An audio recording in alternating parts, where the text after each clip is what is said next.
Szostek. I'm an adjunct professor at the Academy of Fine Arts in Warsaw at the design department. Next to it, I work with different businesses to help them bring the user-centered design values to their business, to their companies. I'm mainly working with one of the Polish telecoms, Play, and also with recently with one of the national parks, trying to help them to bring this more design-oriented approach to business. The two things that were added from the last year is like that I'm very happy to be part of the Tallinn University, and this is a great honor for me that I can be here. Another thing is that I spent the 3 months in the summer having another winter in New Zealand, in Christchurch, where I was awarded a fellowship at the HIT Lab, which is the Human Interface Technology Laboratory at the Canterbury University, where I helped to coach the master students and also gave a master course on interaction design, which was really great fun. And seeing New Zealand was also an amazing opportunity to visit the other side of the world. So this is me. And what I would like to talk today about is about. So 4 years ago, I got really interested in something which is called positive psychology, which is a new discipline within psychology, trying to help people flourish. And I was wondering, like, how can design help to implement the many things that positive psychology is talking about? As you know, the guys are really psychologists, so they have very crude ways of trying things out on people. And I thought that design can be actually an amazing opportunity to bring some new changes into that discipline. So just to explain what positive psychology is all about. So psychology is a field that started in the early 20th century, and for many years it was concerned about how to help people go from bad to zero. And basically it has a very big historical reason for that. Basically, especially after the First and the Second World War, people were coming from the war really traumatized. And the idea was that psychology was supposed to help these people to get back into the normal life.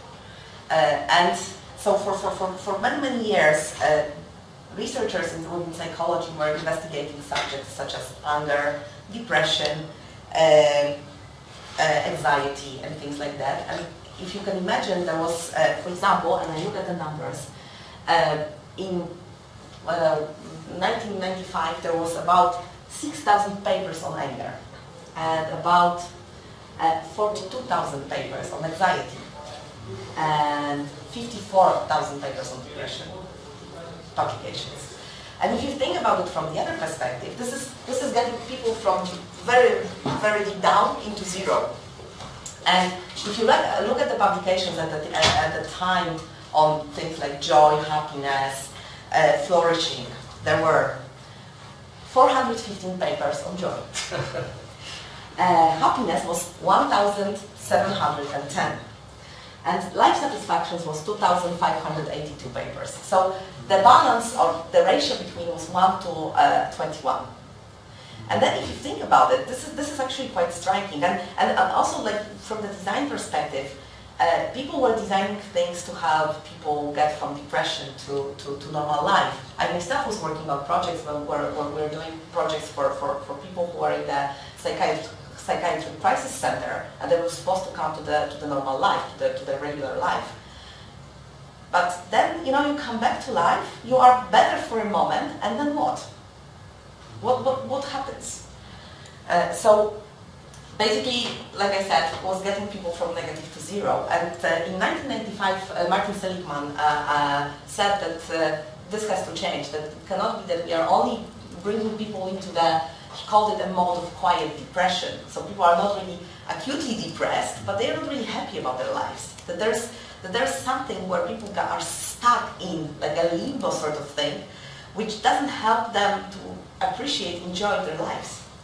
which is really a pretty sad thing. And from the psychology, he was telling about it from the perspective of psychology, but I was looking at it from the perspective of design. And with many things that we are designing for efficiency, for effectiveness, for things that bring people from A to B. But we are not really designing for joy in doing these kind of things. Like one of the examples, I don't know if Mark Hasenthal was talking about it. He likes this example, and it's his example. But so he said that he was telling me once that he was doing a project for BMW, and BMW said, okay, we want to design a new GPS system for navigating cars. And the GPS system is sort of this psychology approach, so it gets you from A to B very efficiently, like fastest, shortest, most convenient path. But how about going for holidays? Like if we go on holidays, we don't want to go from A to B. We want to, wander around, find cool places, find new places, nice places, discover something which we wouldn't have discovered otherwise. And that's something that this very efficient approach, very industrial approach, very much from minus to zero approach doesn't really offer.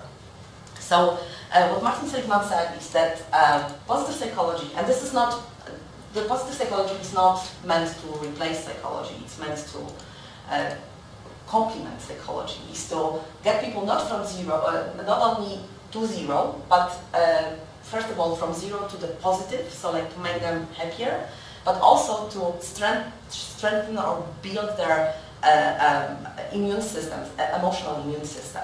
And this is something that really triggered me, being a person who lived many years abroad and coming back to Poland, and Poland is quite known for complaining about things, so like Polish people are big complainers.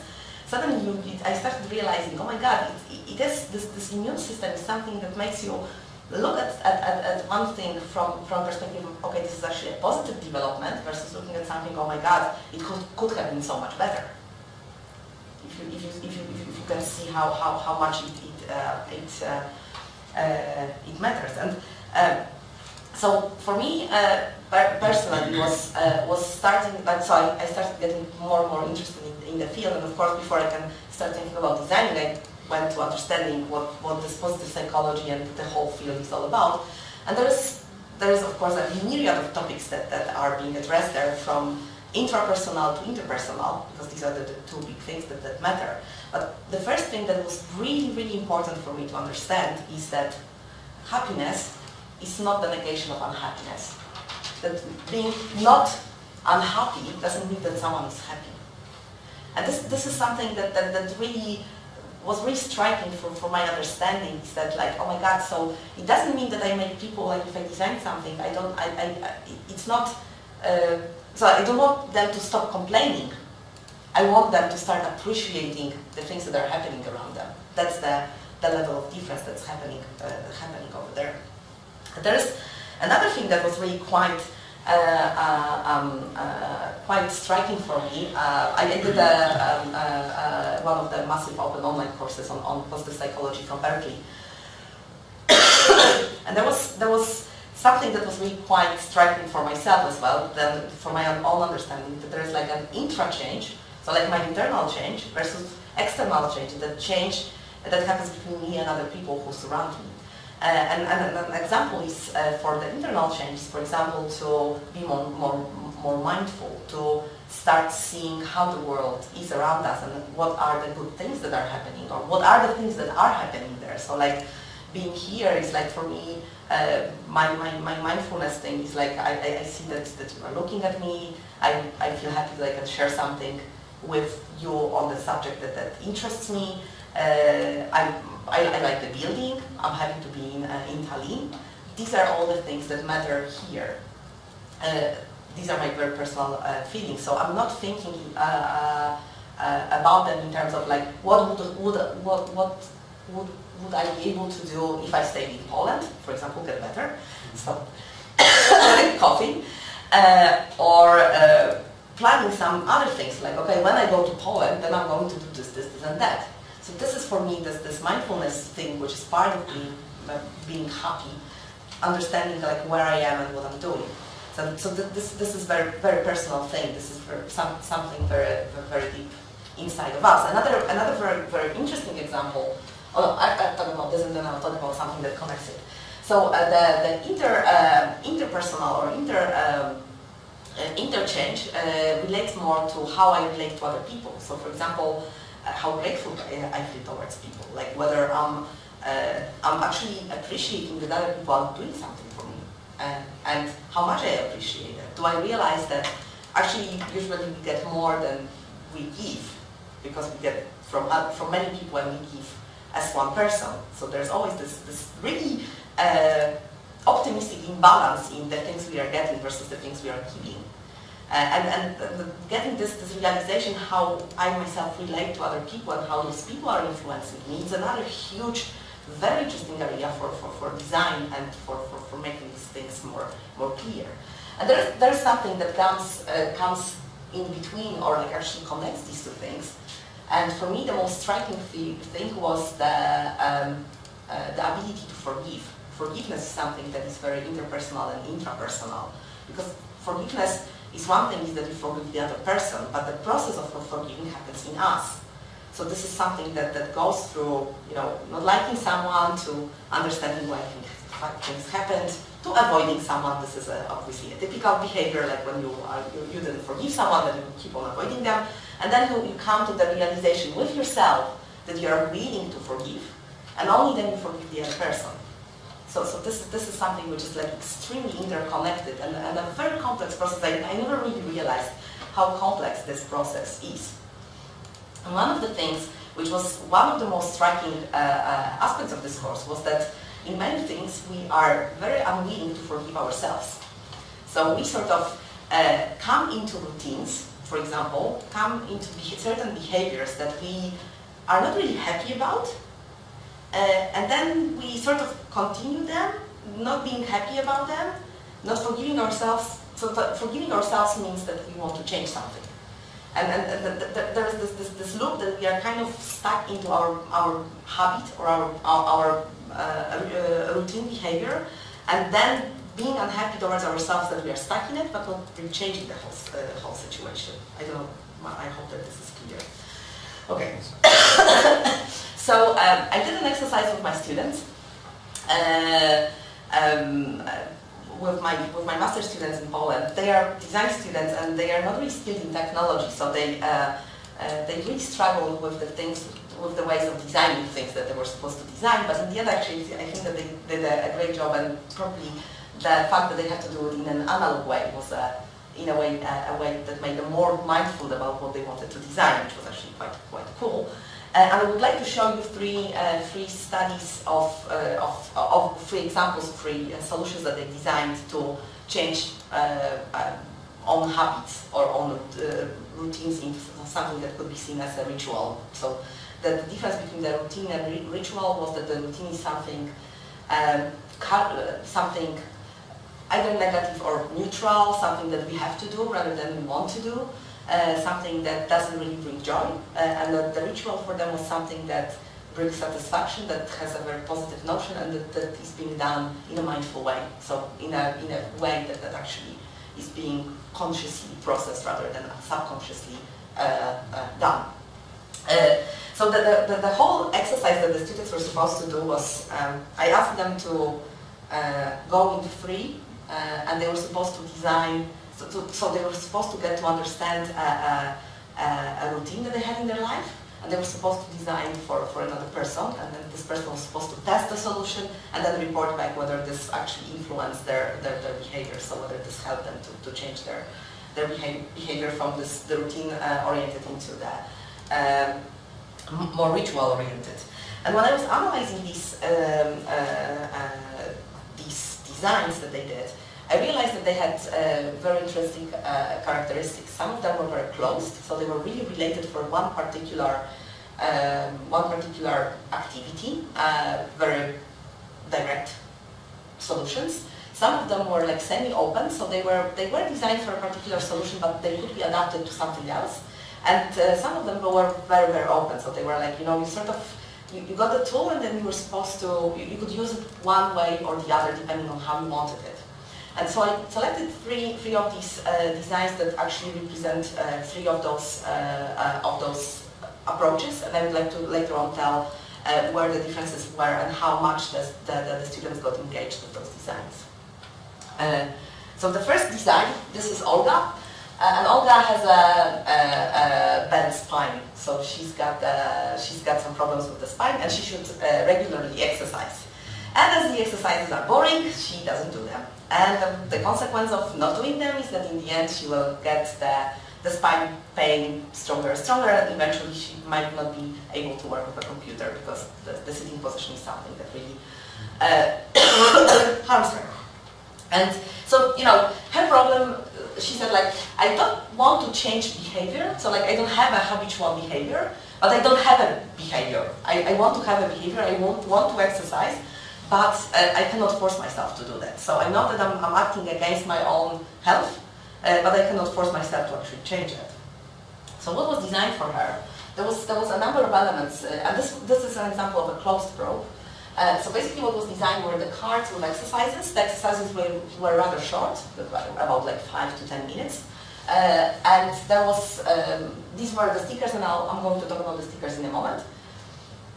And next to it she got hangers, which represented one of the vertebrae, and she could connect this thing as a sort of decoration for her phone and as a bracelet on her hand. So basically these were the reminders, like the daily reminders, or like the constant reminders of what that she should remember about her spine. The cards were exercises, and the stickers were actually, there was a collection of a sticker and a picture of a spine, which had numbers on it, which were represented by days. So she was supposed to go for like 28 days. And the idea was that she would, each day she did an exercise, she would take a sticker and glue it to the poster. So basically that would be the visualization for herself, how much she actually exercised. And it was actually pretty nicely designed.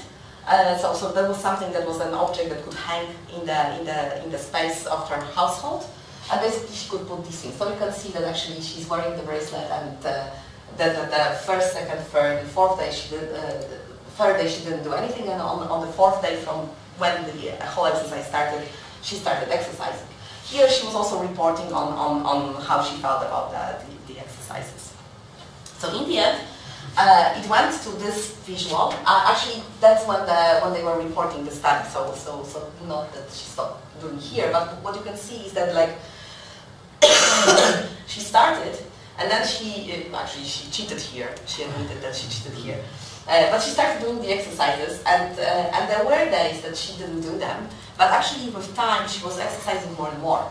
So having this visual thing and having this feeling that she already committed herself to doing the exercises made her want to do more of those exercises. So in the end, the poster became a visual reminder that she already invested a lot in exercising, so she should really continue. And this is the example of a closed probe. Then this is Veronica, and she has this major problem that she's always late. And this is spectacular. She is seriously always late. She overbooks her calendar. She has too many things going on. She never plans well her commuting time, so she comes to every single meeting late. She comes to classes late. Everywhere she's late. And she said that this is something that people know her by. So on the one hand, they sort of forgive her this a little, but on the other hand, she realizes that she's being seen as unreliable. So this impacts her professional career, or will impact her professional career in time, because she will be seen as this unreliable designer who is always late with her designs. So what was designed for her was, I called it a physical graph, or a physical diagram. So basically she got two of the containers for those blocks, colorful blocks. And the idea was, she had like orange blocks. She didn't like orange, so these were for being late. And the white ones, she liked white was for being on time. And also she's got cards, which she would put into her wallet, and then she would mark throughout the day when she was on time and when she was late. So when she came back home, she would like actually fill in the graphs and had this visual representation on whether she was on time or not. And so you can see here, this is the perfect situation, a few times late, but generally quite on time. This is like more or less equal, so not okay, and this is definitely a bad situation. Actually, she started with this kind of representation. So she used it again for a number of weeks. And an interesting thing happened there. She hung it because she liked it a lot, so she hung it in the corridor of her apartment. She lived there with her boyfriend. And the boyfriend started stimulating her to be more on time, because he said, like, come on, like, look how it looks like. This is on our own, this is visible, everyone is asking about it. So now you have a, like Facebook is like a social representation online, but this was a social representation offline at home, representing how she behaves.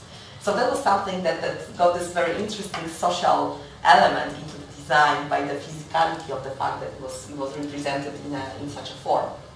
And in time she reported that she indeed improved on being on time, because she was just ashamed in front of herself and ashamed in front of her boyfriend about being late so often. So that was something that really worked quite nice. So yeah, here you can see how it was designed. This is one of the pictures from the study when she was using this, and was also put in this nice box where she had the cards and the other elements there. Okay, this is Magda, and she has a problem, again, scheduling problem. She would like to do certain things during her, weeks or days, and in the end, she never arrives at doing these kind of things. So she sort of says, okay, I will read a book today. Apparently, reading books and designers don't come together, because there were a lot of props, a lot of designs that were tackling the issue of not reading enough. So she also said that this is a problem for her. She would like to read, and then she doesn't do it. She would like to exercise, and then she doesn't do it either. So basically, she needed some way of being stimulated to do these kind of things. And this is an example of an open probe. The idea is basically very simple. You have a Velcro mat.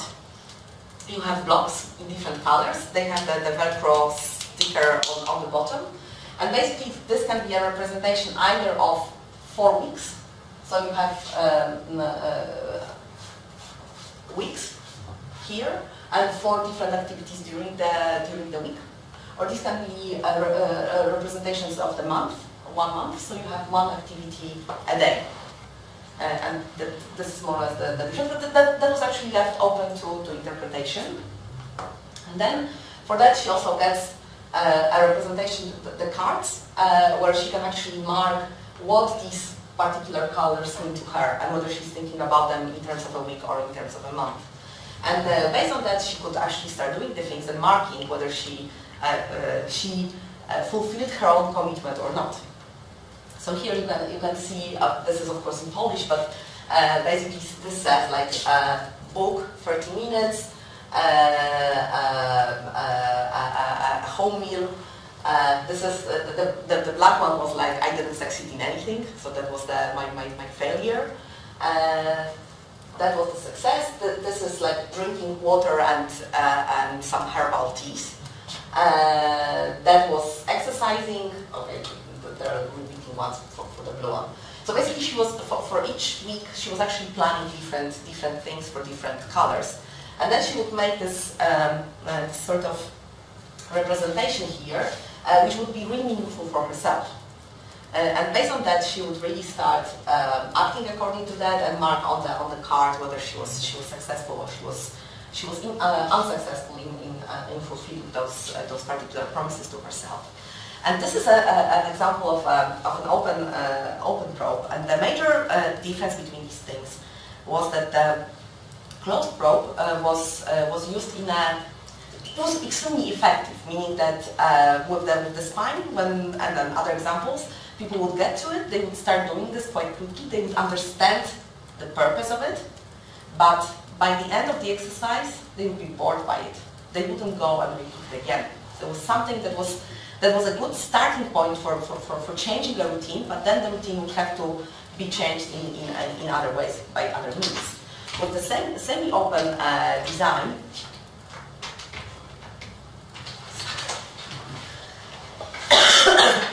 with the semi-open design, what was really interesting was that, first of all, it kept on being fresh because this graphical representation and other representations were actually seen as really quite nice. And also, Veronica and other students said that this could be appropriated for completely different tasks. So now it was about being late, but then it could be about eating, sustainable food or exercising or whatever else, and that they could actually re-adopted this prop into the particular purpose of the design. And they were also very much there were like 5 of the semi-open props. They all said that it had this social value, that had, through the simplicity of what was represented, it actually became a basis for discussion with boyfriends or with other friends. So they were actually using this physicality of the design as a way to discuss the progress of changing a certain routine. With this one, the major problem was that it was extremely personal. It was even seen as intimate. So it was my decision how I ordered those blocks. And that was something that I myself could only understand. So that became a very, very personal, very intimate tool. The problem with this tool was that the adaptation of the tool would take quite some time because the students, they all reported that that wasn't something that was really given, that was task-oriented. That was something that required internal commitment from them. So the first one, there was no commitment. It was sort of like a physical, or like the mechanics of behavior, and then hopefully it would turn into a ritual, into a change of behavior. With this one, it required a commitment, which was really quite interesting. But as with the spine, once the spine was over, they didn't come back to it. With this one, the girl kept on going for quite a long time using this, because it suddenly became something that was really her own personal commitment to herself.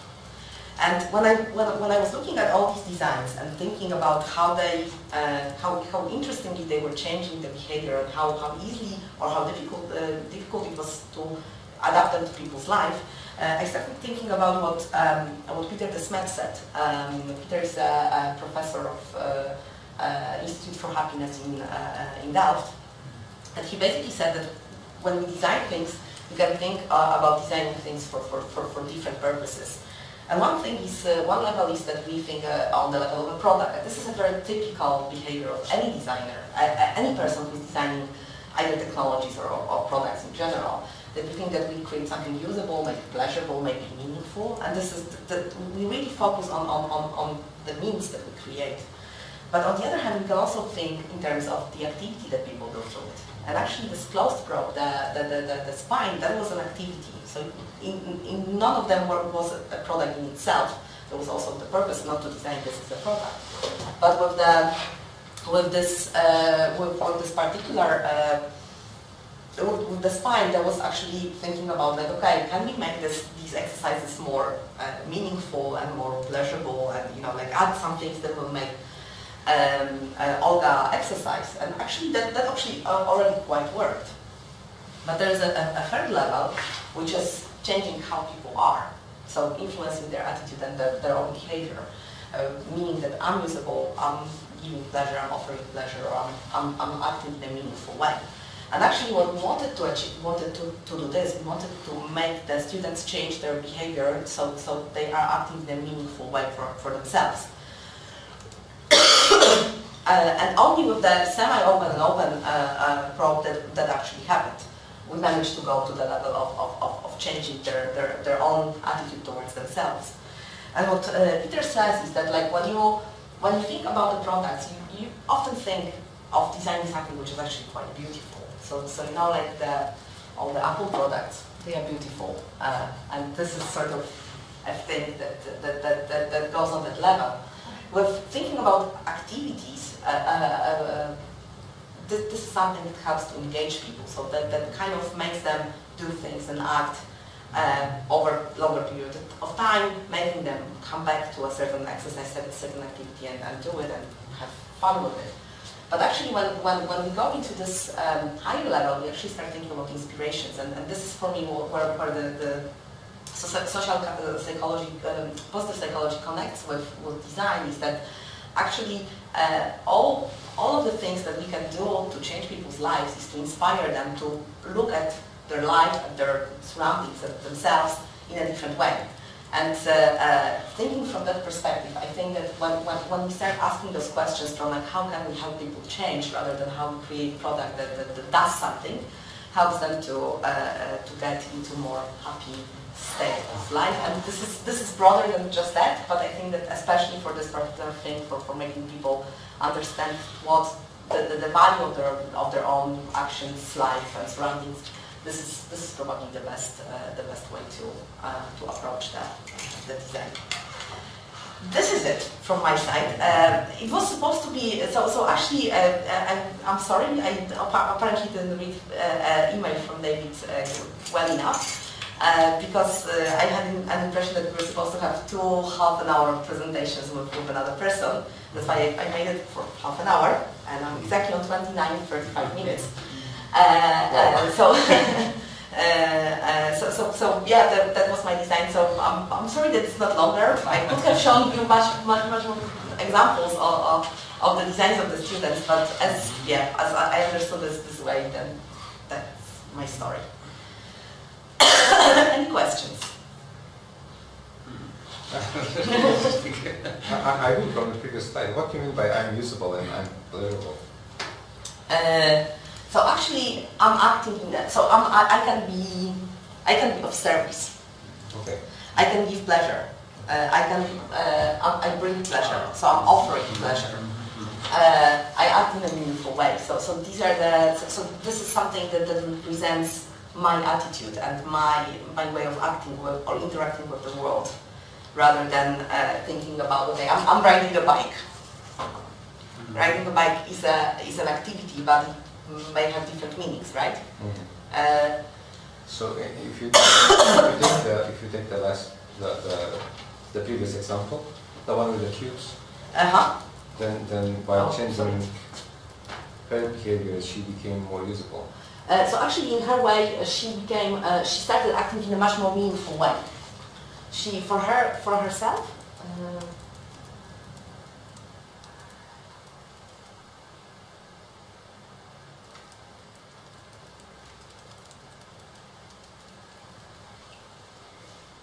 So with this one, what Magda reported was that she started understanding her failures and understanding how she's acting and how she's approaching those tasks that are, that she should do but didn't really want to do. So suddenly she got, this thing helped her to get meaning into her own actions, so they stopped being so automatic. Okay. And she was able to keep herself on track as well? Not always. But on the other hand, there's something which again, discussing with Mark once, we were sort of laughing at and saying that part of being human is to fail every now and then. Mm. So actually, this thing helped her to sometimes say, okay, this week I'm doing nothing. I don't want to have any successes. I'm making go black.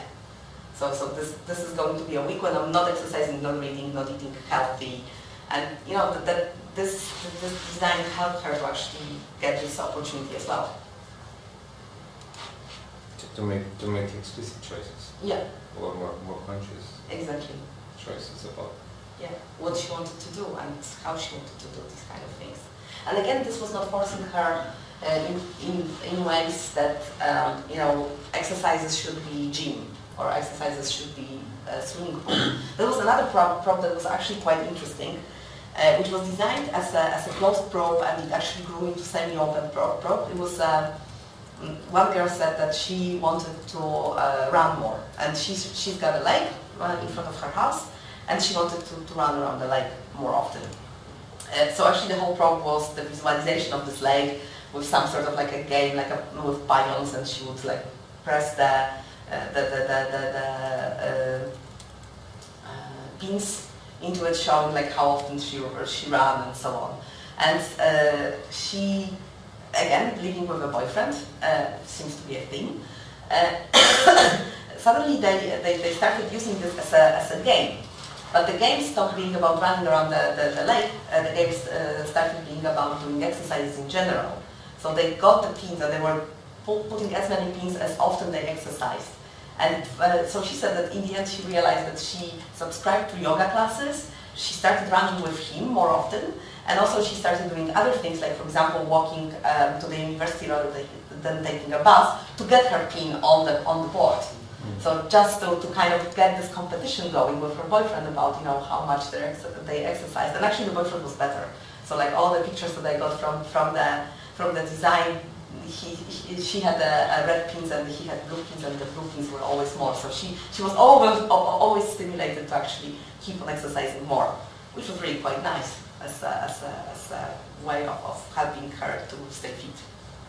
But I would argue that unless the thing actually gets, unless this motivation is uptaken and becomes intrinsic, then the thing fails, because you remove the carrot and then the behavior stops. So yeah. Was this reflected one? So actually, with this particular exercise, with this study, what they were supposed to do, they were supposed to go for a month doing this. Okay. So that there is this theory that like if you repeat something 21 or 28 times, then it becomes a new routine, or like it kind of becomes automatic.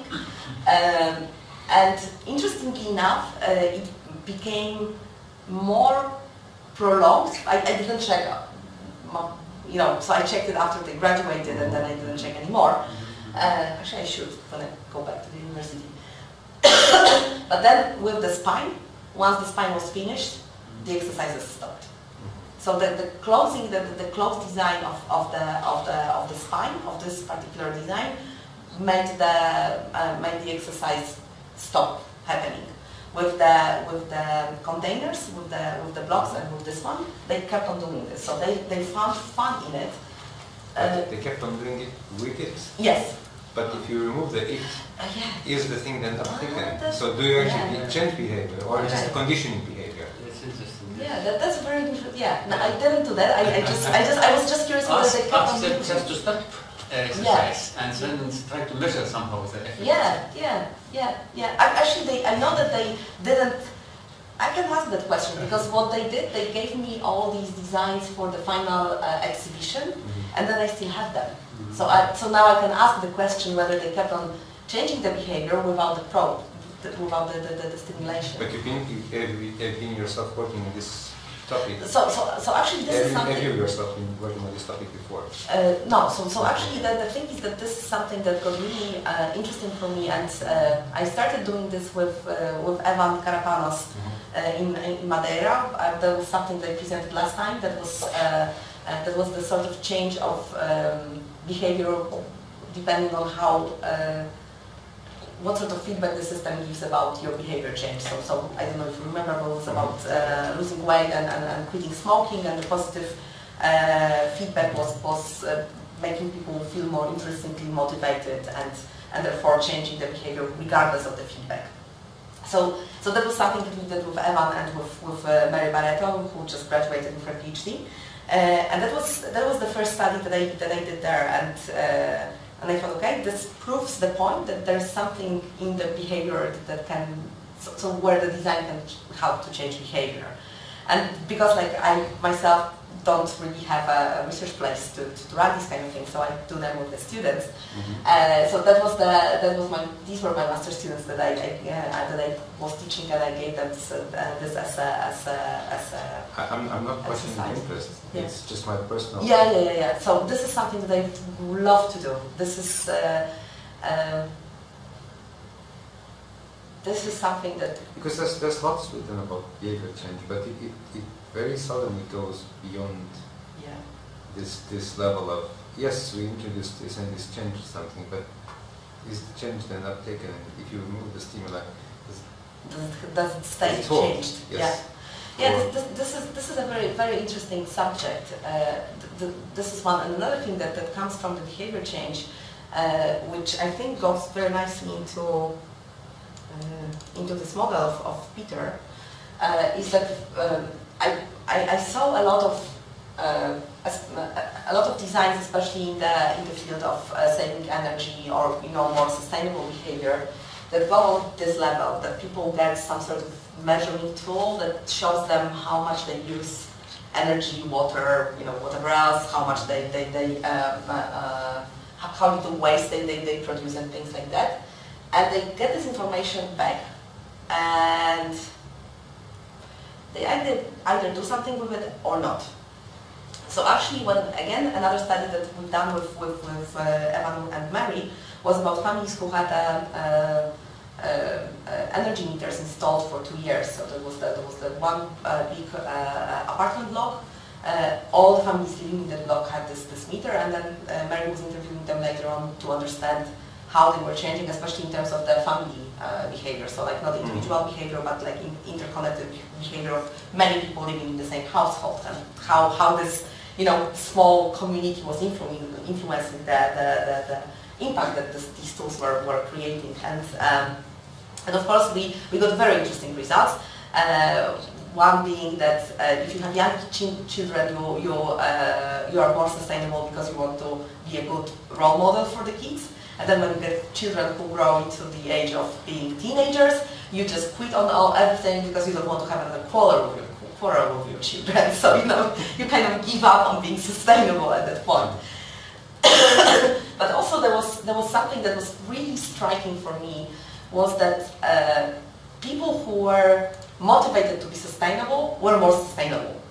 So if they wanted to act in a meaningful way, the tool was helping them. But if they were not that much interested in that, the tool was doing nothing for them, really, or very little. So that was very quickly falling back into the previous behavior. And this is something that's really quite interesting, because often, especially with this sustainability subject, the approach on behavior change is really done on the level of creating some tool that we can plug into people's homes, and hopefully they will use less energy and less water and things like that. And very rarely it is being addressed from that level, which is really quite interesting. Yeah. So if I might add just something, because if it's taken on this third level, where you actually change the person, or the way you, let's take the Magda case, you change her inside into hers. It is possible that if you take away the device or the tool, whatever, the behavior goes back to the previous, but still she got an insight into herself, and maybe the change is actually, can be observed somewhere else. Somewhere else. Somewhere else, yeah, because she learned something about herself, maybe she's behaving. Yeah. So this is not a mechanical change, but mental change, really. Yeah, but that happens. Yeah. Yeah, but the sensing it and seeing whether the change is sustained is a little bit more subtle, and it is definitely. Yeah, definitely. Yeah, I agree with you. But that's exactly what I would like to look into. Yeah. To get this. That ends the question. Yeah. Not criticizing it, but actually wondering whether or not you've explored this, because I'm really interested in this sort of this. Yeah, actually, this is an interesting thing, because there are two questions there. So one is like, do you want to leave the stimulator and then keep on? So Mark with the chocolate machine, the idea was there that you kind of keep on exercising the strong will muscle, and then you take the tool and the muscle is being exercised. And this is one approach that can be applied, and can be tested whether people actually get to did they manage to exercise the muscle, which is called strong will, regarding some particular subject that they wanted to change. The other approach is like, how about leaving this thing, maybe not as in a forefront of the user, but as a sort of reminder, something which is a little bit of a tool, but a little bit of an object that you have, something that is nice to have, which becomes the reminder of this change that you apply on yourself. The interesting thing is that I left it in your room, David, but what Peter did, he did an interesting study which was called Tiny Task. So basically what he came up with was that people, in order to be more creative, people have to disturb their daily routines, meaning like if you always go the same way home, if you always eat the same thing for breakfast, if you always do things in the exact same order, then in a way you have very little space left for thinking in a creative way, so like getting some new perspective. So what he did, he designed, they designed, it was his PhD student, a small keychain, pendants, thank you. And they had different sort of texts on it. So the one that I got from him was "Find a New Way Home," and this is something that so the idea there was that this is not something that you really have to act upon, but this is something that's hanging at your key. So you see that. I want to go and get something that I got to one of my students. Yeah. Now, so basically the idea is there that this is a constant reminder that you can change your behavior. You don't have to, but there is this opportunity that you can change, and also the thing that you can exchange those key pendants and then have different stimuli for yourself. So this is a little bit different approach. It doesn't. So with those designs, there was this goal. There was a goal, behavior change. But here, there is no particular goal. This is just to keep you out of your own daily routine, to change how you act, which is another approach, which I also find very interesting. So I'm getting my students now.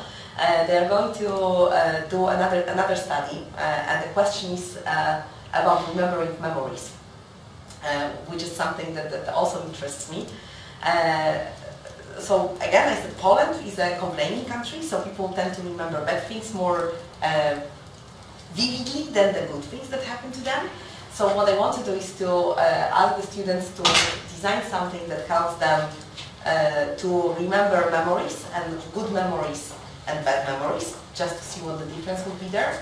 And in one case it will be about the good or bad memories in experiences, and the other will be good or bad memories in material things, and to see what would be the difference in memorizing and how they would record those memories, depending on how they were, what happened, and whether they were like experiences or material things. Yeah. Yeah, I lost it because I was not here when you started talking about it. But these are so one of my students is very systematic, very monotonous in terms of behavior, and I got him his dice. This is for you.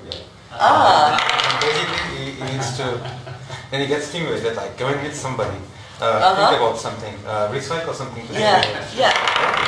Every day he can throw it at. Exactly. But really use them. He does. He tells me that he uses them, yes, because it's so systematic and so tied into routines that I often Yeah. So that could, so go and have lunch with somebody, say something positive. Go for a sauna today. Or exactly. To stimulate this. So for me this and he does it. He was just doing it. Just left. Cool. He does it. Well, it kind of ties well with his personality. I recommend I do it once a day before leaving, and he's doing it once a day because it's part of the routine. Exactly. So it's incorporated in the routine, but then it looks at it and eventually it generates something. I don't know. He does it. Yes. If you ask him, he will tell you that he does it every day. Okay, cool. So does he act upon it? Sorry? Does he act upon it? I don't know. But I know that he throws them, and he keeps them like in front of him, like to remind him that okay, this is what I threw yesterday, and this is what I should think about. Okay, cool. So it's cool. It's interesting. But this is something that there's this one phenomenon which is really quite amazing, which is called positive adaptation, which basically means that we are very quickly getting used to the good things that happen to us. So like something that was really good a month or a year ago is like an obvious natural thing that should happen to us today. And this is something that this is one of the phenomena that should really get disturbed, because we get more and more and more, and suddenly we stop realizing that actually our life is changing for the better, and there are really many things that happen that are actually quite good.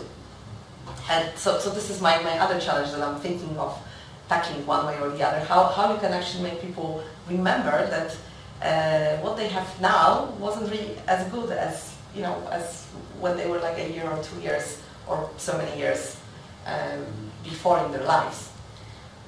Or, Yeah. So, yeah. Do you see? Oh, you look so serious. Now I have a question for the students. Do you see this thing useful for your? Because you also want to induce some behavior changes, but in a large scale, right? Yeah. But do you see this kind of insight being useful for you to incorporate in some of your strategies when you want to change how people do stuff and how they perceive stuff and how they value stuff? I see this connection between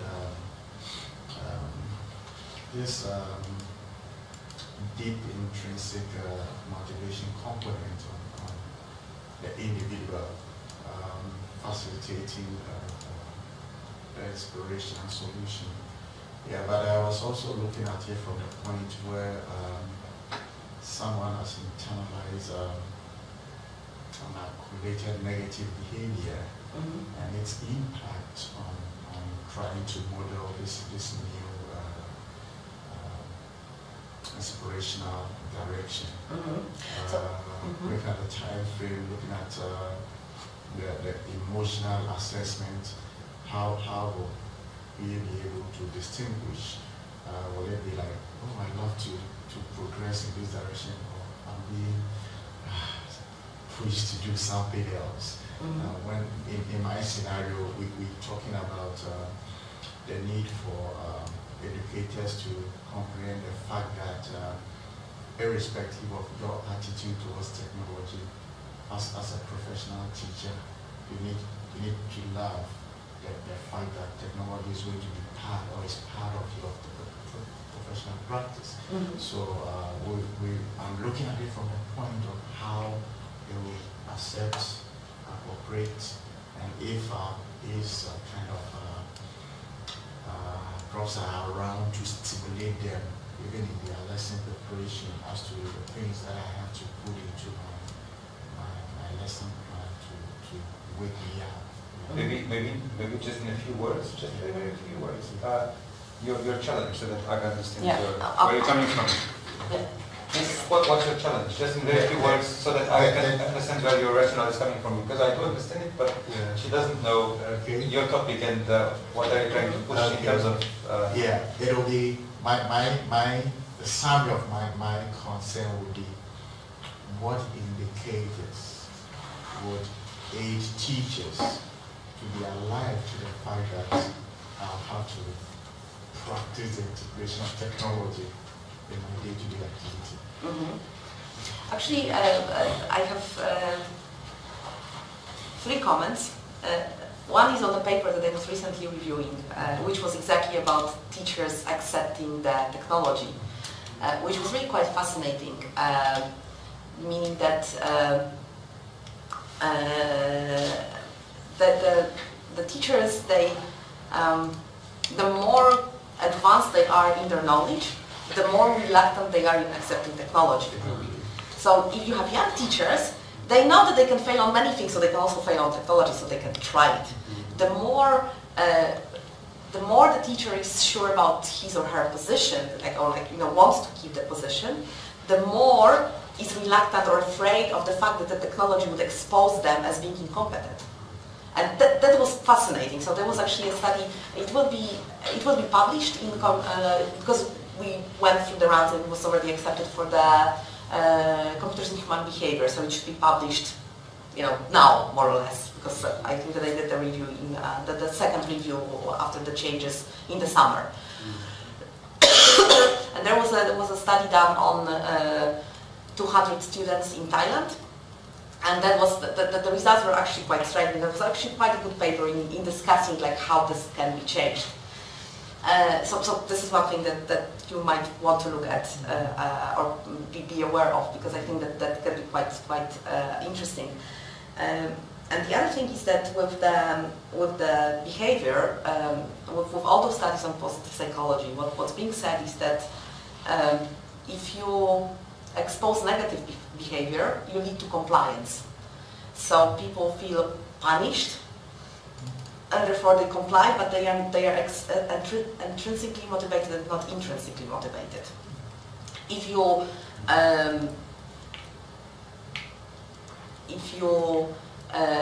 show positive examples, and if you sort of prize and award positive behavior, even with small steps, people get encouraged to change, because first of all, suddenly those competent teachers realize that other competent teachers are doing these kind of things and they are not as competent as they could be. So there's like a little bit of competition going on, but it's going in the right direction.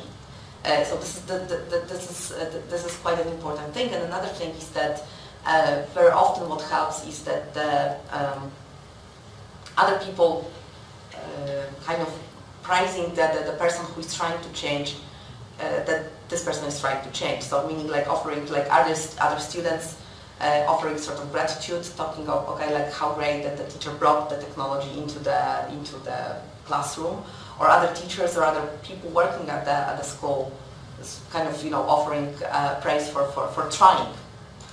This is something that really motivates people, and this one, so this is the general thing, that people are motivated by other good example of praise, and demotivated or extrinsically motivated when the bad behavior is being shown. So that's actually quite... Actually, it reminds me of something, because there is quite a lot of stuff done on changing organizations. This is coming from a completely different angle, of course. But I found recently that they also have very... Well, I don't know exactly the details, but I have seen articles that suggest that they have actually by now a very scientific approach to that. And I've seen one paper that listed, I think, 7 preconditions. So if you want to drive a change in the organization, and then you treat organization as basically a complex adaptive system, and they listed like 7 things that must happen before the change actually can be introduced and it will be sustained once you take away, the stimuli. Well, they call that the agent or the changing agent, something like that. Now, I'm not sure whether this really translates to changing, behavior of education. In education of a single person, not an organization. The organization as an adaptive system, but who knows? Maybe there is actually an overlap bigger than we know. Yeah. Do you recall what paper was? I'll find it. Okay. I'll find it. Yeah. I'll ask you. I know where to search for it. And we'll share it to the data. Yeah, Lucas is going to be around until Saturday. Oh. Yeah. His workshop is actually quite useful for you. Oh, okay. You should. You should. And our students have to go actually, so you should. But any more questions? No, I just wanted to remind that we will have a second seminar tomorrow. Yes. So that was actually the speed that Mama is giving us. Mama is coming tomorrow. Okay. So she's arriving tomorrow. But actually I did not mark, so at what time do you remember? 2. At 2 o'clock. Okay. Here. So, no, not here, there. This room is so we taken. have a curriculum council at that time, education technology and teacher of informatics. So that's why this one is busy, this room. Yeah, this is why we are here. Yeah, but I'll go there and present her. Yes. But you are welcome to come, of course, and get to know Mama. I think it would be good to get to know her. Cool. Okay. Yeah. So I'm so sorry. I can only blame it on my illness. Not reading the mails well enough. I think it was very nice. Thank you very much. Thank you. Thank you.